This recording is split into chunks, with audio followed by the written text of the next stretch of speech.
Hoy nos acompaña Ana Santos, escritora, exdirectora de la Biblioteca Nacional, historiadora, geógrafa, y que acaba de publicar este libro, Sembrar Palabras.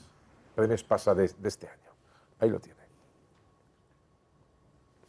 Sembrar Palabras, el despertar intelectual de las mujeres.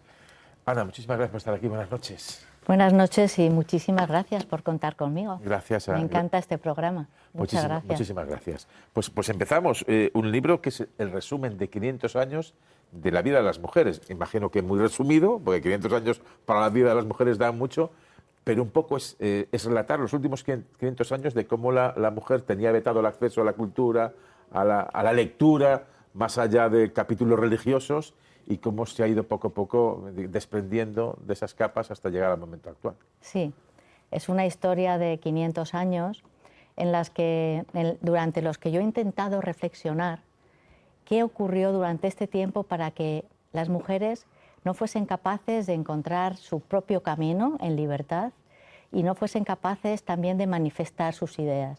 Y la explicación lógica es que han tenido durante todo este tiempo y hasta incluso épocas muy recientes, una dificultad tremenda para poder acceder a la educación, que ha venido marcada por la consideración social que se tenía de ellas, lo que se ha denominado la cuestión femenina, que durante bastante tiempo ha producido un debate social muy importante en España, hasta que esto, por la fuerza de los hechos, ya casi en los años 30, acabó solucionado. ¿Cómo era la vida de una mujer hace 500 años? Claro, no es lo mismo la mujer que vive en una choza, en la dehesa extremeña, por ejemplo, o en las montañas galaicas, a pues una noble o una religiosa.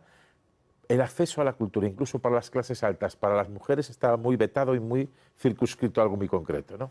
Estaba muy vetado porque la mujer solamente podía cumplir en la vida una serie de misiones, que era ser madre, ser esposa o ser monja. Ya no podía dedicarse a nada más, prácticamente. Salvo Juana de Arco, a lo mejor, en su momento. Salvo Juana de Arco o alguna así, pero bueno, ellas podían dedicarse a esto, debían dedicarse a esto, y además las que eran madres y esposas recluidas en el hogar. Por eso las monjas de los siglos XVI y XVII encontraron mucha mayor libertad en sus vidas, amparadas por los hábitos y detrás de las rejas de un convento. O sea, que en los conventos tenían un poco más de, no libertad evidentemente, porque había las rejas, como tú dices, pero sí la capacidad de no solo leer salmos, sino leer otro tipo de cosas. Los conventos tenían muy buenas bibliotecas y ellas tenían la libertad interior y además la capacidad de acceder al conocimiento, la capacidad de aprender, que era lo que estaba vetado a las otras mujeres, porque la poca educación que recibían estaba encaminada solamente a mejorar sus virtudes como madres y esposas, nada más. Vamos a saltar 2 siglos de entrada, 2 siglos. Al 18. Comienza Sí. la Ilustración, los clubs de lectura y la Revolución Francesa, que vendría después. En los salones, en los clubs parisinos sobre todo, estoy hablando pues 20 años antes de la Revolución, cuando aún la situación económica no era tan desesperada como acabó fraguando en el 14 de julio de 1789. ¿Cómo eran los clubs, los salones de té? La mujer, aquellas hojas volanderas que se comentaban, Sí. que darían lugar después pues, a Diderot, a Lambert, la enciclopedia.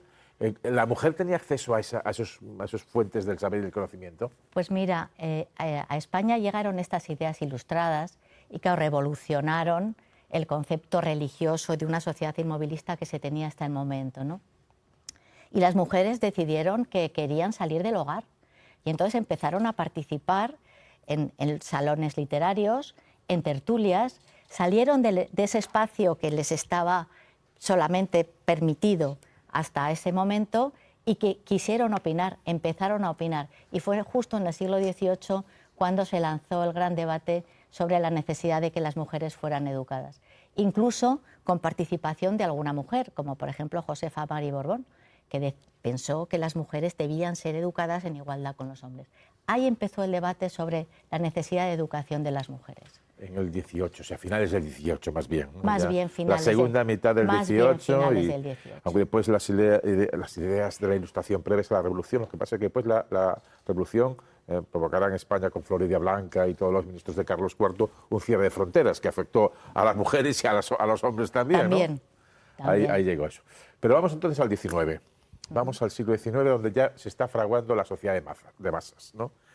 ¿Cómo es en el XIX, cómo es en el siglo XIX la situación de la mujer? En España me interesa mucho, no sé si hay diferencias con otros países europeos. Pues mira, no es lo mismo a principios de siglo que ya casi a finales, donde las situaciones políticas y los diversos gobiernos liberales se han dado cuenta que es que a la mujer había también que educarla. No en igualdad con los hombres, porque la educación no era obligatoria, no fue obligatoria en España hasta el año 1906, imagínate de qué tiempo estamos hablando, ¿no? Todavía en el 19 no lo era, pero ya la ley Moyano ayudó a que la educación fuese para niños y para niñas, es decir, que fuesen al colegio, ¿no? Aunque no era obligatorio. Y ya en el 19, pues a medida que la mujer empezó a leer, empezó a acceder a la educación, de ahí la importancia del acceso a la lectura, quiso manifestar sus ideas y quiso expresar su pensamiento. Y se empezaron a multiplicar por primera vez en mucho tiempo, se empezaron a multiplicar las mujeres escritoras, las que eran capaces de manifestar sus opiniones y además les publicaban los libros, ¿no? Y entonces estas mujeres pues adoptaron distintas posturas, porque claro, la sociedad del momento, ¿qué ocurrió? Que la rechazó completamente y pensaron, horror, las mujeres piensan y las mujeres van a dejar de cumplir la misión para las que la única que estaban capacitadas, que era ser madres y ser esposas. Y además la Iglesia, también horrorizada, pensó, y va a perder su virtud, entendida como abnegación, sacrificio y sometimiento. La sociedad no sabemos qué camino va a seguir, ¿no? Pues vamos a buscar dos mujeres que nos sirven de puente entre el 19 y el 20. Y el 20. Una escritora gallega, Emilia Pardo Bazán. No sabía que me lo estabas preguntando. No hay otra. No hay otra. Otra, Concepción Arenal. Concepción Arenal. En lo político-judicial, aquello de odia al delito, compadece al delincuente. ¿Qué importancia tienen estas dos mujeres? La condesa de Pardo Bazán, su relación epistolar luego con Galdós fue muy comentada recientemente, pero ¿qué importancia tienen ya estas dos mujeres que empiezan a marcar el camino a otras muchas mujeres en ese tránsito del 19 al 20? Pues son fundamentales. Ellas estaban sembrando palabras, de ahí el título del libro, ¿no? Fueron distintas, pero una desde su propia voluptuosidad, que fue Emilia Pardo Bazán, una mujer valiente, liberada, con un enorme coraje, con varios amantes, como es sabido, y que además tuvo la valentía de, cuando su marido, porque claro, todo lo que ella publicaba, o gran parte de lo que publicaba, creaba polémica, sobre todo en la prensa, ¿no?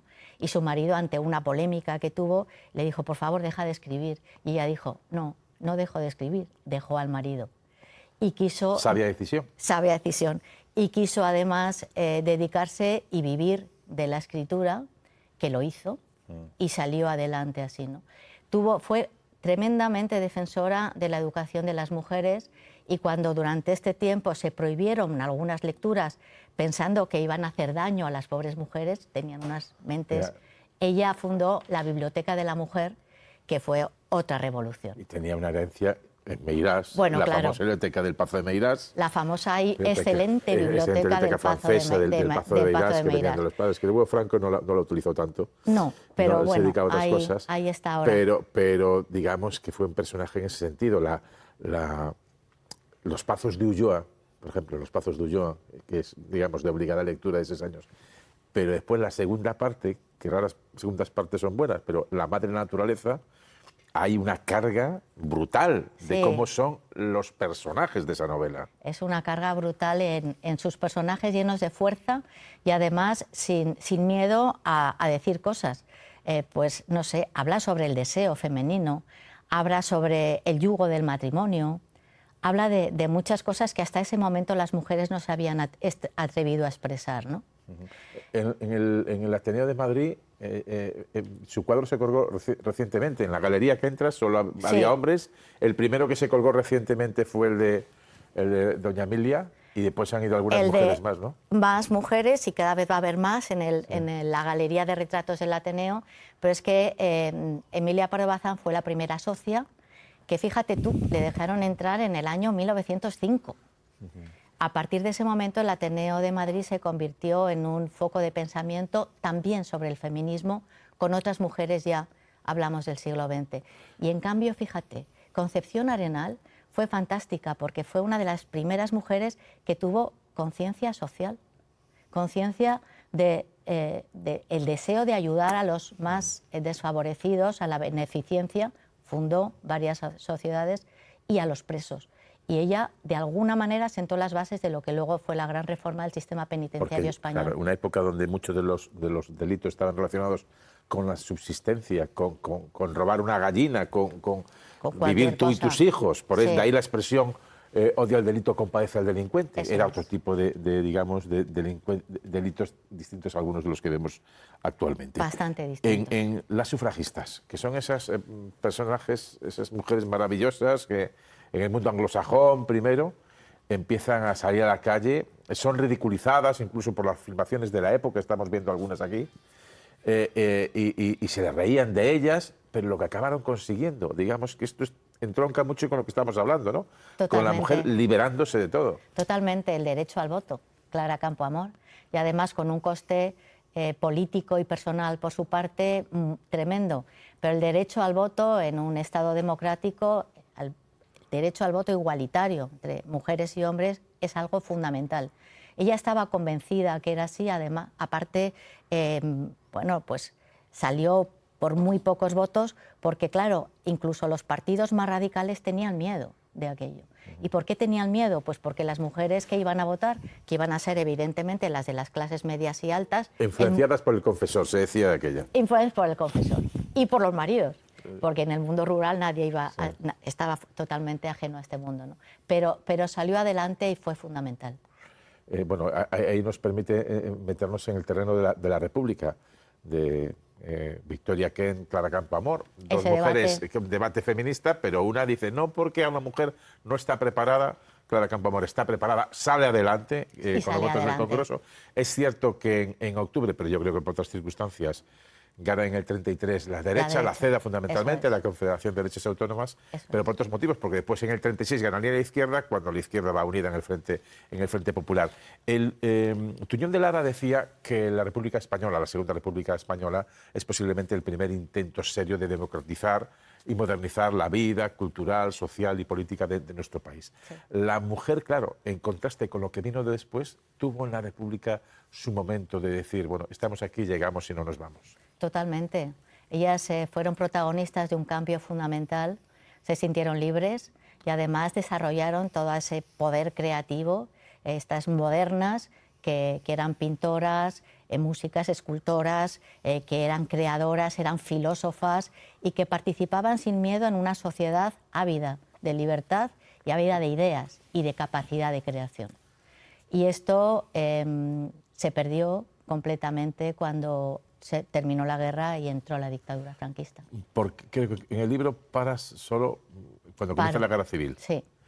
¿No tuviste la tentación de decir, bueno, la guerra civil fue un periodo excepcional, podemos pasar de él, pero ¿cómo fue la dictadura con las mujeres? Porque yo insisto mucho que en este programa hacemos mucho labor didáctica de historia para los chavales, diciendo, vamos a ver, si os cuentan milongas a través de TikTok, sabed, mujeres por lo menos, mujeres de 19, 20, 30 años, que hasta el 75 no podías abrir una cuenta corriente si tu marido no te permitía, no podías tener un trabajo si tu marido no lo permitía, no podías cambiar los niños de escuela, no podías tener pasaporte, eso, digamos, hasta el 75. ¿No tuviste la tentación de también en ese sentido, con la sección femenina, los consejos de Pilar Primo de Rivera, las mujeres que son de AUPA, hacer un análisis de cómo llegó ahí también la evolución de la mujer? Pues mira, era tan largo, ya no me daba tantas páginas, pero sí que es cierto que todos los capítulos, desde el primero, incluso desde la Edad Moderna, siglos XVI y XVII, están intercalados con párrafos de estos, de cómo fue la educación de la mujer, tanto en el primer franquismo como en el tardofranquismo, incluso con experiencias mías de mi propia vida, o sea, de lo que fue mi educación y mi infancia y mi juventud. Y realmente, como bien dices, pasan cosas muy sorprendentes. Por ejemplo, el concepto que se tenía de la mujer en la época franquista, sobre todo, digo, en el primer franquismo, era el mismo que podía tener Luis Vives en La instrucción de la mujer cristiana o Fray Luis de León en La perfecta casada, exactamente lo mismo. Y de hecho, el libro de La perfecta casada se regalaba a las mujeres que se iban a casar en aquellos años. Ya sabes lo que tienes que hacer. Encuadernado en seda blanca y bordado con lirios de pureza. Su misión volvía a ser madre y esposa exclusivamente. Yo que soy un devoto del Quijote y cada 10, 12 años lo suelo leer. La última vez fue con las anotaciones de Martín de Riquer, más de 2000 anotaciones, que es digamos, quizá el que mejor ha estudiado, uno de los mejores que ha estudiado el Quijote. Y ahora me voy a cogerlo este verano con las ilustraciones de Gustavo Doré, que son las mejores ilustraciones, pero sin anotaciones, anotaciones. Y ahí hay una de las novelas intercaladas que a mí me parece que es la primera novela feminista que hay en la historia de España, que es La pastora Marcela, que hace un discurso absolutamente deslumbrante de hace 400 y pico años en un mundo rural, ni siquiera urbano, y que deja a Don Quijote, por supuesto, absolutamente asombrado. Me parece maravillosa esa novela intercalada. Es maravillosa y, de hecho, el libro lo acabo con la cita de la pastora Marcela: nací libre y por eso elegí la libertad de los campos. Y es un poco dentro de este sentido pedagógico que también he querido dar a este libro, porque creo que es muy importante que las generaciones más jóvenes, nuestras jóvenes, sepan que la libertad para ellas, para las mujeres, se alcanzó y se perdió, y que por lo tanto puede volver a perderse, y que además se perdió hace relativamente pocos años, y que tienen que saber cómo vivieron las generaciones, la generación al menos de sus abuelas, ya no digo de sus madres, pero sí seguro de sus abuelas, y también de sus madres probablemente en algunos casos, tienen que saber que eso puede volver a pasar. Y sí, este canto a la libertad y al feminismo, ya desde Cervantes, incluso casi desde antes, no lo perdamos. ¿Sabe? Bueno, estamos muy mal de tiempo, pero creo que Ainhoa Martínez Hoyos y María Peral tienen que hacer una pregunta. ¿Me vais a permitir, Carlos Cure y Juan Cruz? Entonces voy a empezar con Ainhoa. Sí. Os pido brevedad a las dos. Me encanta el enfoque de cómo el acceso al conocimiento ha sido la mejor palanca de igualdad para las mujeres. Y te quiero preguntar por esas mujeres que tenían que escribir bajo seudónimo, un seudónimo masculino, para que las publicaran. ¿Qué descubrimiento has hecho de qué mujeres que estaban escondidas detrás de esos nombres que te haya impresionado también en tu etapa en la Biblioteca Nacional? Pues mira, me han impresionado muchas. Eran ya conocidas, porque afortunadamente una cosa buena es que en los últimos años la crítica literaria feminista ha rescatado muchos nombres de mujeres. Pero una mujer que me ha impresionado especialmente es María Lejárraga. María Lejárraga pues era una mujer excelente escritora, sobre todo de teatro, y que bueno, se dedicó durante toda su vida a firmar con el nombre de su marido, incluso cuando su marido la había dejado, se había liado con una actriz de la compañía y tenía una hija. Incluso escribía cartas a las mujeres de España y tratados auténticamente feministas para aquel momento que firmaba su marido. Entonces, ¿cómo es posible? Ella además luego se comprometió políticamente con el Partido Socialista. ¿Cómo es posible que una mujer con esta capacidad intelectual, con esta fuerza y con estas ideas políticas también definidas, estuviese durante tanto tiempo sometida al nombre de su marido? Bueno, pues posiblemente por un tema que sobrevuela también en todo el libro, que es la necesidad de aceptación. La dificultad que ha tenido la mujer para sentirse aceptada y la necesidad que tenía de sentirse aceptada. Enseguida voy con María Peral, pero estando con la exdirectora me va a quitar de la el turno, Juan, de la lo veo Biblioteca venir. Nacional, Sí, sí. Juan Cruz me dice No, que porque quiere va a ser muy preguntar. breve, porque va a ser muy breve. Juan Cruz, brevedad también. Dime el mejor lector y la mejor lectora que hayas conocido. Buah, Juan, es que me lo pones dificilísimo. O sea, el mejor lector de esta época, de aquella época, de cuando quieras, que no se me ocurre. De cuando quieras. Bueno, pues te voy a decir, un buen lector, desde luego, tuvo que ser Cervantes, necesariamente, porque si no, nos explica todo aquello, ¿no? Y una excelente lectora, a ver quién te puedo decir de todas estas, porque todas fueron grandísimas lectoras. Pues mira, una grandísima lectora, te va a sorprender quién te voy a decir, pero fue la que escribió El Castalián de España, Beatriz Bernal, que fue la primera mujer capaz de escribir un libro de caballerías, cuando los libros de caballerías eran los bestsellers del momento, todos los escribían hombres, se ganaba mucho dinero con aquello, y ella escribió un libro de caballerías cambiando los héroes, y en vez de héroes eran heroínas. ¿En qué año estamos hablando? De 1545, para ser exactas. Sí que era complicado. Es un libro lleno de citas eruditas que solamente una gran lectora ha podido conocer. Bueno, y otra maravillosa que, perdón, que lo tengo que decir, es Sor Juana Inés de la Cruz. Ah, Cruz tenía que ser. Bueno, Pues última pregunta. yo quería, María Ana, Prat. retroceder todavía, porque citas en la introducción un personaje que a mí me parece absolutamente fascinante, que es Christine de Pizan. Christine de Pizan. Ella es, si no me equivoco, corrígeme, casada con el secretario de Carlos V de Francia, se queda viuda muy joven, a los 25 años, con 3 niños. Y entonces decide, ojo, una señora nacida en 1364, ojo, hacerse escritora profesional. Y lo fue. Y lo fue. Y además funda una agrupación femenina que intenta introducir la educación para las mujeres ya en esa época. Transición, siglos XIV y XV. ¿Tenemos alguna Christine de Pizan en España?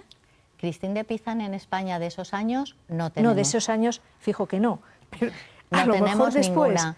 Y después, ¿quién te puedo decir? Bueno, ayudó mucho en todo el tema del debate de la educación Josefa María Borbón, que fue una noble también, pero ilustrada de la época de la Ilustración, y que escribió un discurso rompedor que se titulaba Discurso en defensa del talento de las mujeres. Esta sí que sentó las bases del debate sobre la educación. Tenemos otras, pero que un día te las cuento, son de menos calado. Muy bien, gracias. Bueno, Muchas gracias. Ana, muchísimas gracias por estar aquí. Muchísimas por gracias a regalarnos vosotros.